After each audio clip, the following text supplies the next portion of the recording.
if we just keep focusing on continuous improvement, but we're improving the wrong thing, are we really improving? You're listening to the Building a Coaching Culture podcast. If you need to compete and win in the 21st century labor market as an employer of choice, this podcast is for you. Each week, we share leadership development, coaching, and culture development insights from leading experts who are developing world-class cultures in their own organizations. And now, here's your host, J.R. Flatter.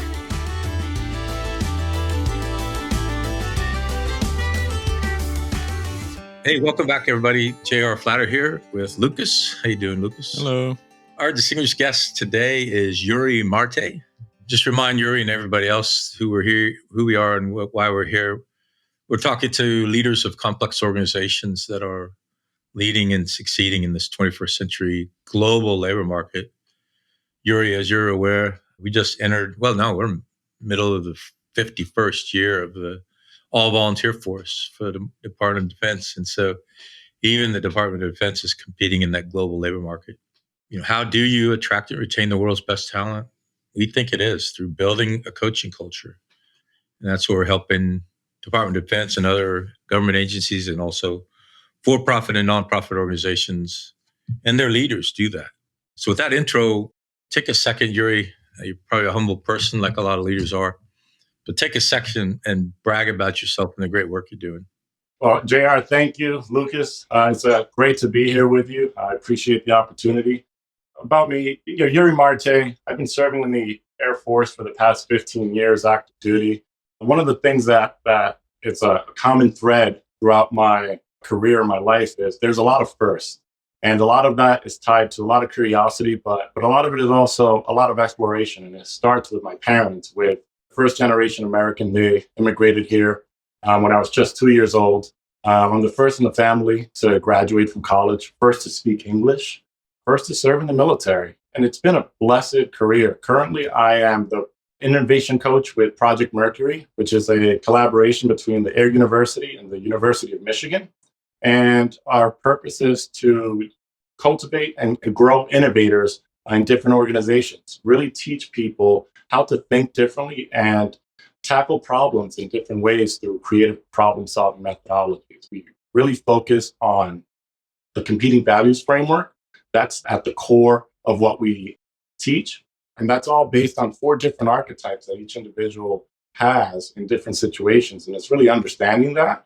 But my innovation journey, I've been in the innovation space for the last 5 years. And really it kicked off when I was a Deputy Chief Innovation Officer for Allied Air Command, NATO's air component. And there we had a really unique task of taking multiple different lines of effort and streamlining them and making them translatable across different multinational perspectives. So that really opened my mind up to the different opportunities and the different ways that people think and approach different problems. And through that, I started entering into more of the coaching sphere and helping people understand how to be more curious, how to be more open-minded, and apply their different strengths and understand their shortcomings and find others that complement those shortcomings to really make it an organization that moves forward towards those goals that their leaders have. You know, when I think about DoD, and everybody forgive me for saying this out loud, I don't necessarily think of a battleship that can turn on a dime. And the Air Force is part of that.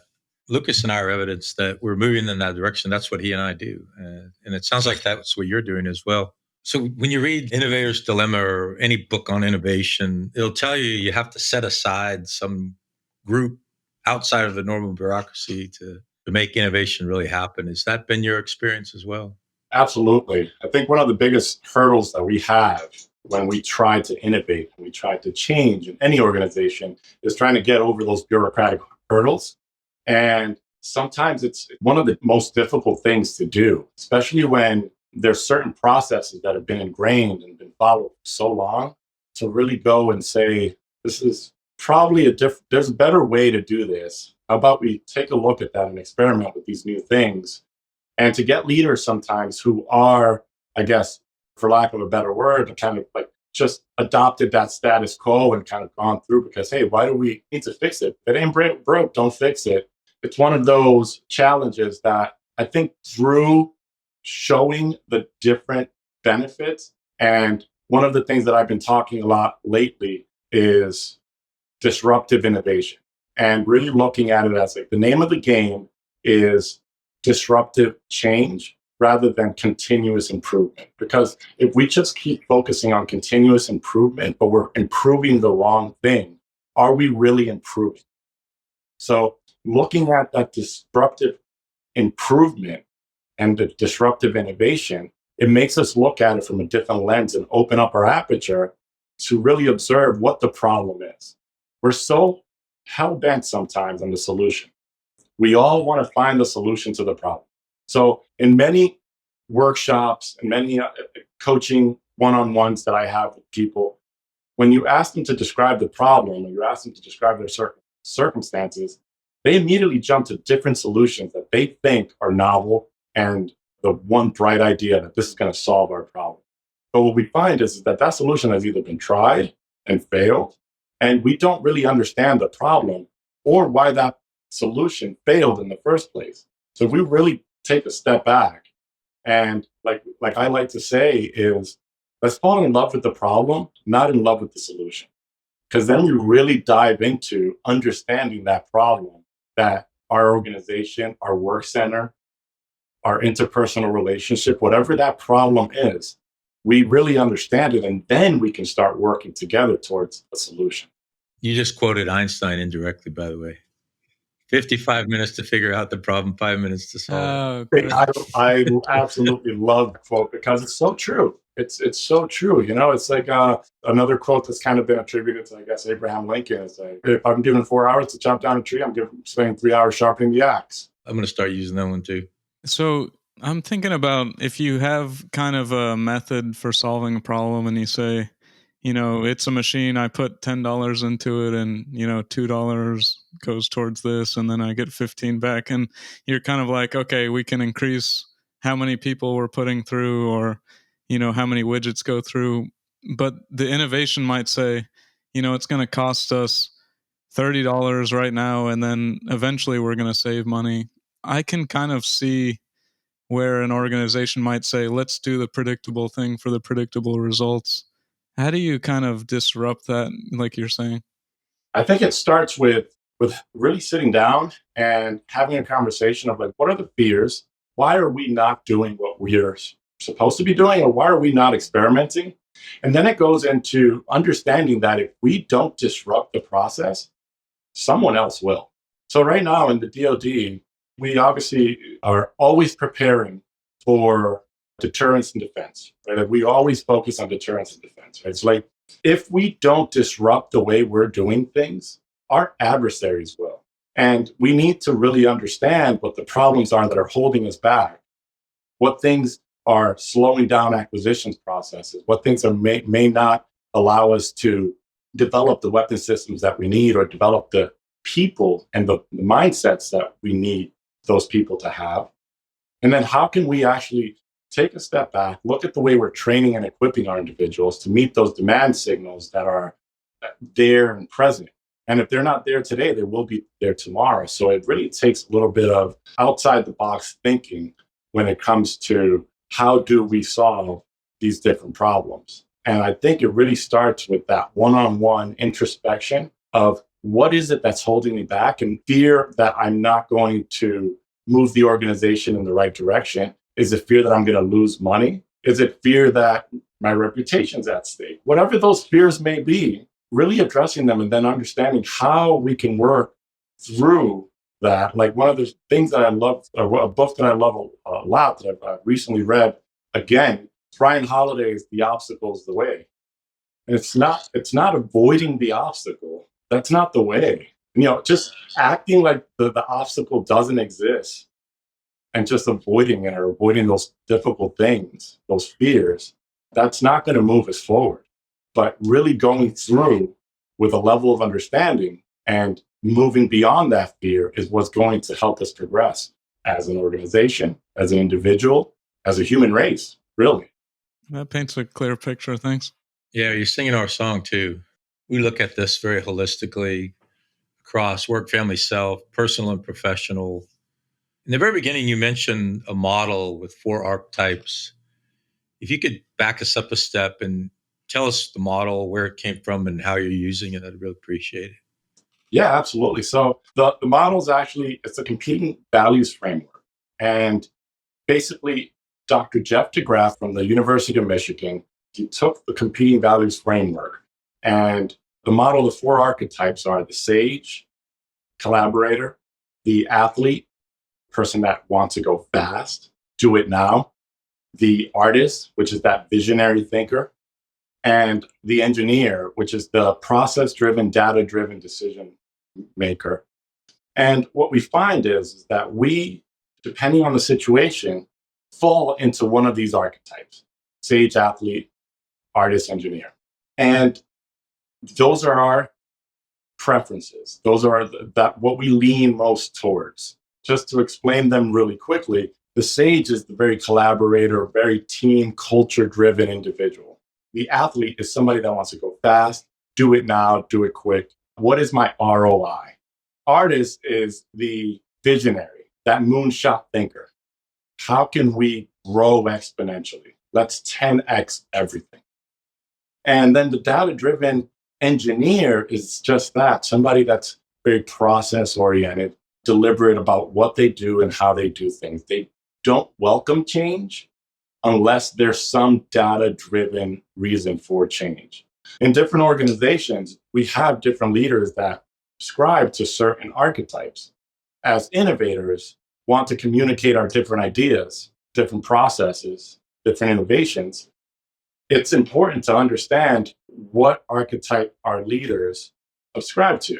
Because if my primary preference is sage artist, so I'm very culture, education driven, but I also have these moonshot ideas. If I approach my boss that may be a blue athlete, then what happens is I'm not going to connect my ideas, my innovation to their preference.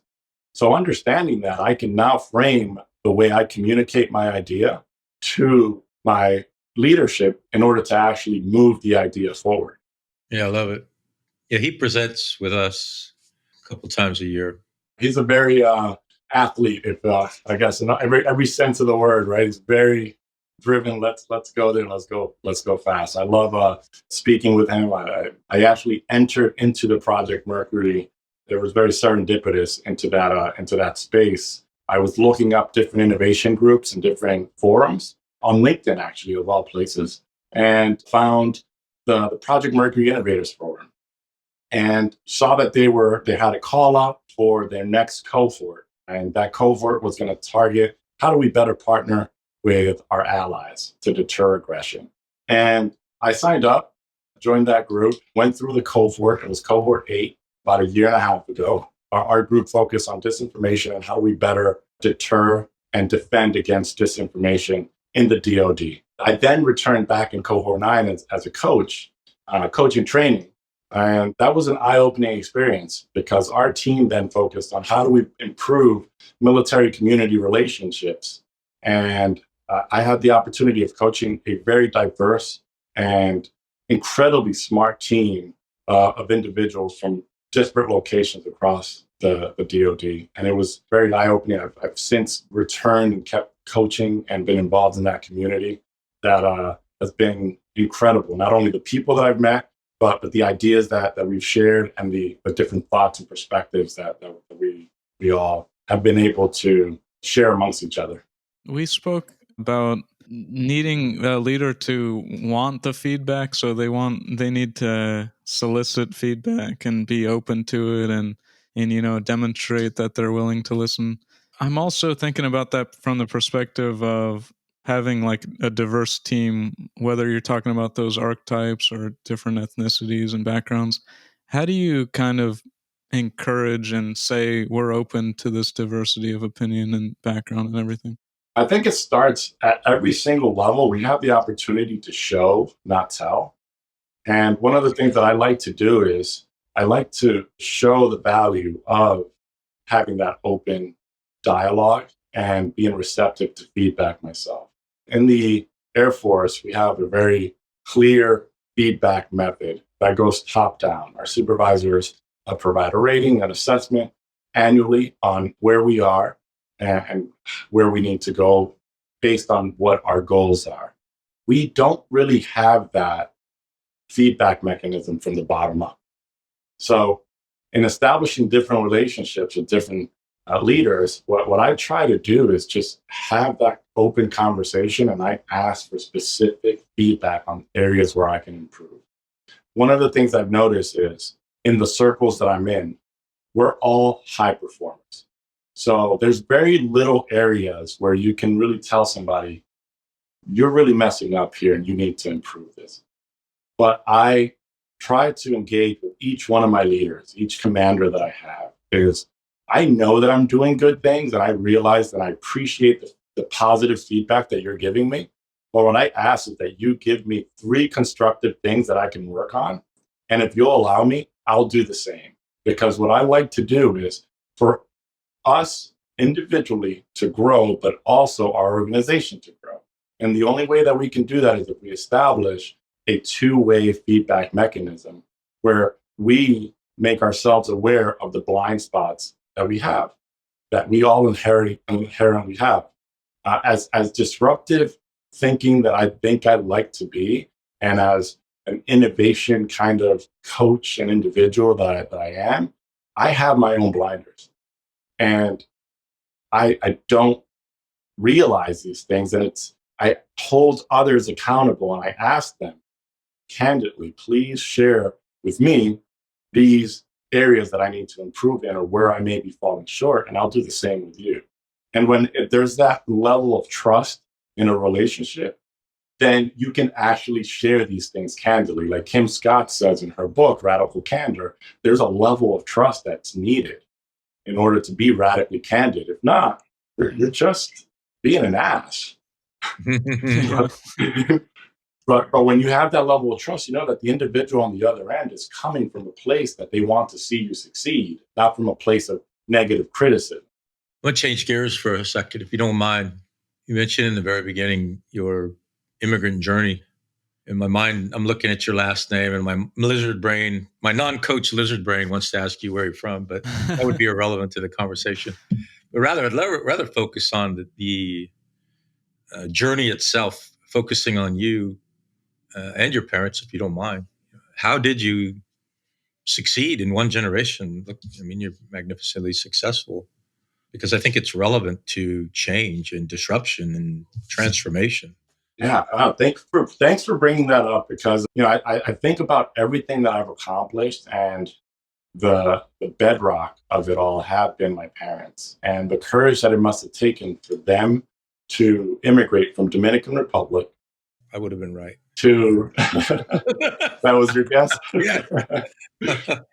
But to immigrate from Dominican Republic, and my dad came out here a couple years before I came, and my mother came. He had his work visa. He got his legal residence card, and he was able to then apply for my mom and myself to come out. He worked 3 different jobs, 1 full-time job, 2 part-time jobs, just making ends meet. He served in Dominican Republic in their special forces, SWAT team, military. That he saw that was not sustainable, and that wasn't the life that he wanted to live. And he came here searching for that American dream and worked hard. And that I saw that every single day was that work ethic that he instilled in us. And then my mom, she would basically instilled in me 2 very valuable things, which is honesty and kindness. And being honest with yourself, being honest with others, and then being kind to others and being kind to yourself. And just looking back at that journey of them raising me and putting me through school and making sure that I had everything I needed to succeed, it was very honorable. And I think back to that and the integrity that I must have taken for my dad to come here in the early 80s, and he moved to New York City. And at the time, there was a lot of illicit things going on. And he chose to follow the right path and work as a dishwasher, work in the kitchen, make his way and start working at a restaurant in different areas. Went and worked at a supermarket where he rose to be a manager. And that was his pride and joy to be able to put food on our tables. And, looking back at that, a lot of the challenges that I faced in not speaking English until the third grade, and then going into a bilingual class. And then fourth grade, it was my first year that I was fully English class. And I ended up failing the first time because I couldn't adapt. But that took a lot of resilience. It really built a lot of resilience in me. And I look back at those times, very humble beginnings. And I think back to the struggles that my parents must have gone through to get me to where I am. And that's really influenced the way I parent. And the other person, I mentioned, my parents being very formative in that experience and growing up. But the other person was my wife. When I met my wife, my now wife, Angela, she has been somebody who has changed me in ways that I can't describe. Makes me ambitious every single day, makes me want to provide, want to be a better person, want to be a better father. I have two beautiful stepdaughters that have graduated college, that we've been able to put them through school and so many things, that they're out in the world doing great things. And that's all based on that foundation that was provided for me. And then the love, support, and community that we've had that have gotten me to where I am. And I continue to strive because of that work ethic that my dad, that I saw every single day working 16 hours a day to provide for us and for myself and my brother. Those are the things that I just hold near and dear to my heart. No, thank you for that. That's great. Since we've kind of gone into the topic of family a little bit, could you give us a little bit of your perspective and experience with balancing the work ethic with spending time with your family and doing things for yourself? How JR will say work, family, self balance. That's such an important point. And I'm glad you're bringing that up, because for a long time, I failed to have that balance. I really focused on work. And I thought that through what I saw in my dad working those 14 and 16 hours, and just the big focus was putting food on my family's table and showing them the work ethic, I really failed to have that work-life balance for some time. And it wasn't until serious conversation with my wife and I, between my wife and I, where I had to throttle back. I had to find where exactly do I need to focus my energies on? Because what I found was I was spreading myself way too thin. I was doing too many things all at once. And I'm guilty of doing that often. So one of the things that I really love in the relationship that my wife and I have is that we are very honest in our critical feedback to each other. Just recently, my wife's like, "You're spreading yourself a little too thin. You've got two big education goals that you're going after right now. You've got 3 different things you're juggling at work, and you're still trying to spend time with us. You're trying to do things around the house. We bought a house just last year, and there's a bunch of stuff to do. As any homeowner can attest to, there is a lot going on. And it was a little bit of a fixer-upper. So she's like, let's start prioritizing these things.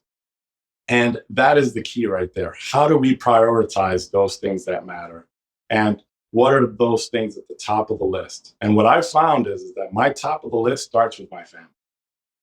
At first, I looked at it early in my career was, let's prioritize work. Let's really hustle for the next 10, 15 years. So then that way I can provide a great lifestyle for my wife and kids. Now it's, how do I spend quality time with those that really fuel me? Because those are the ones that time that I spend, that recharging time that I have, allowed me to go back and really hustle at work, as opposed to going the other way around where I'm burning the candle on both ends of it. Yeah, I definitely relate to that. Yeah, like certain things you think are going to take energy and they actually give you, like exercise, for example, like it's only going to make you stronger and more hardworking, I think.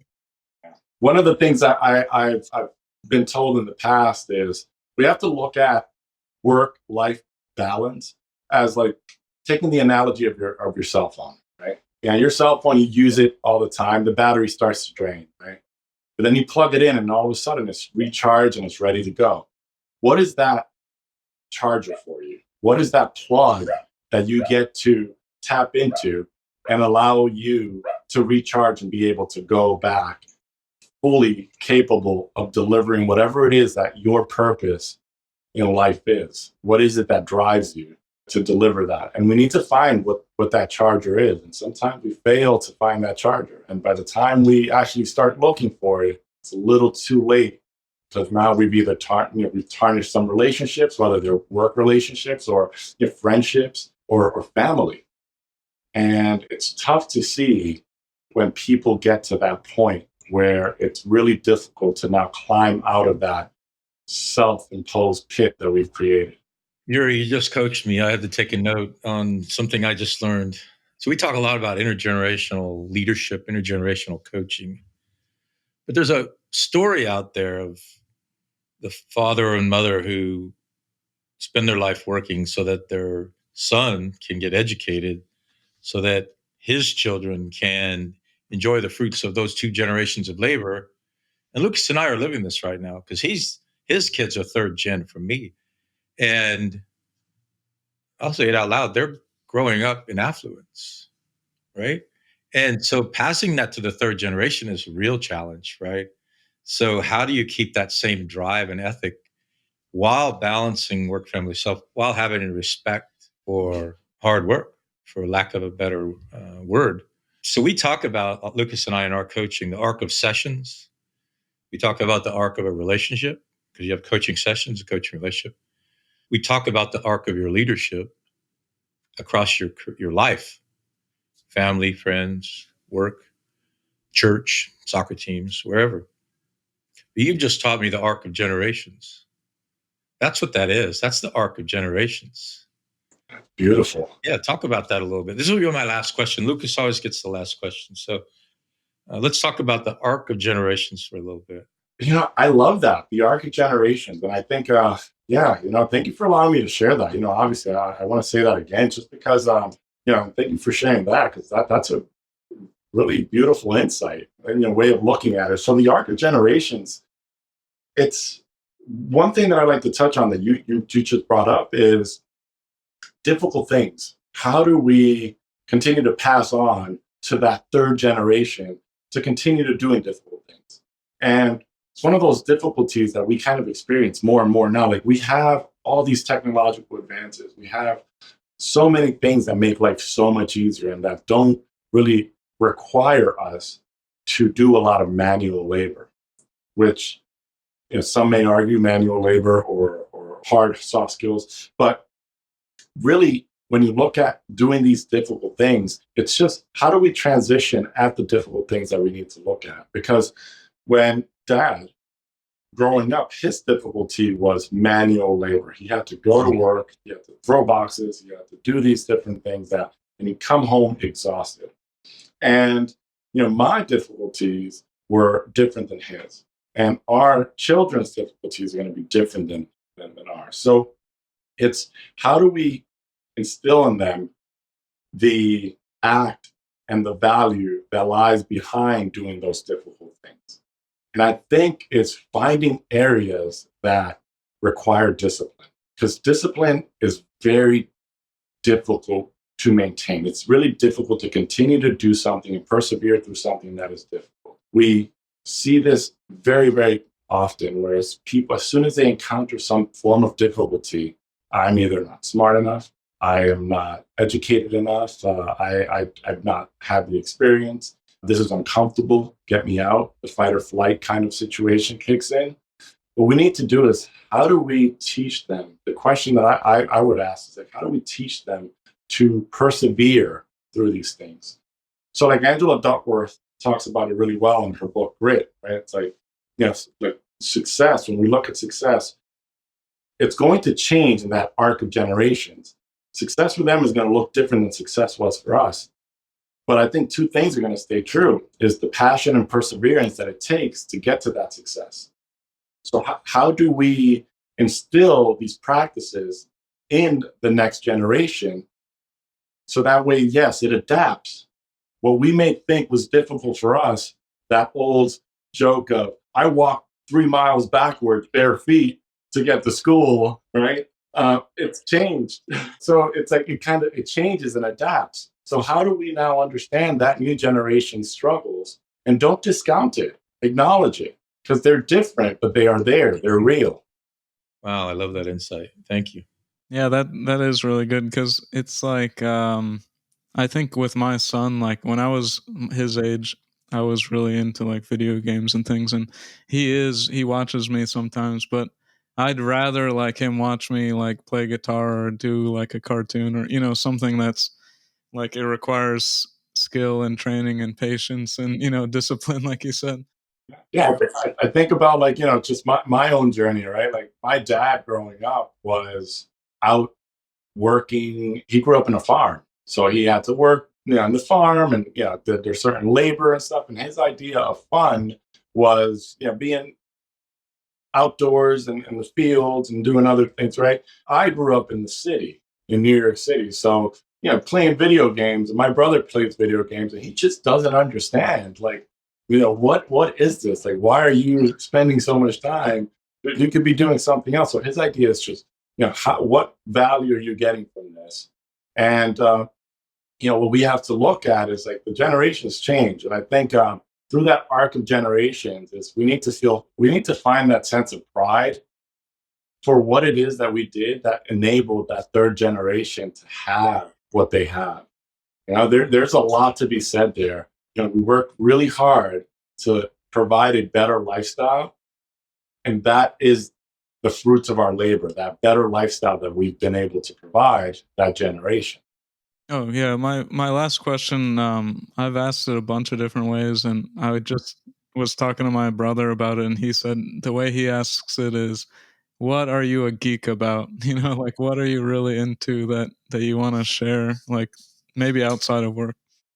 I've been reading a lot on Stoic philosophy, and I've really been geeking out on Stoic philosophy. I know I mentioned Ryan Holiday earlier. He was my introduction to Stoic philosophy, and I've been doing a lot of different readings about Seneca and Marcus Aurelius. One of my favorite books that I keep going back to, and I just gave it to a friend of mine today, is called Meditations by Marcus Aurelius. And I love being able to read these principles, and really Marcus Aurelius' meditations were his private journals that were never intended to be published.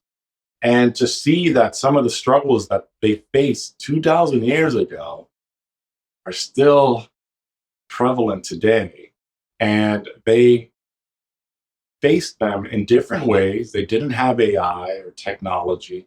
But then how can we learn from that historical perspective and have that level of introspection that allows us to face obstacles in ways that will highlight a lesson or an opportunity or something that will help us grow as individuals, as partners, workmates, and an organization. That's awesome. Yeah, we wouldn't have gotten to talk about Stoic philosophy except for that. Yeah, I've purchased that book. I haven't read it yet, so it's good to hear you say it. It's your recommendation. Well, that concludes this episode of Building a Coaching Culture. I truly hope that this episode was helpful to you.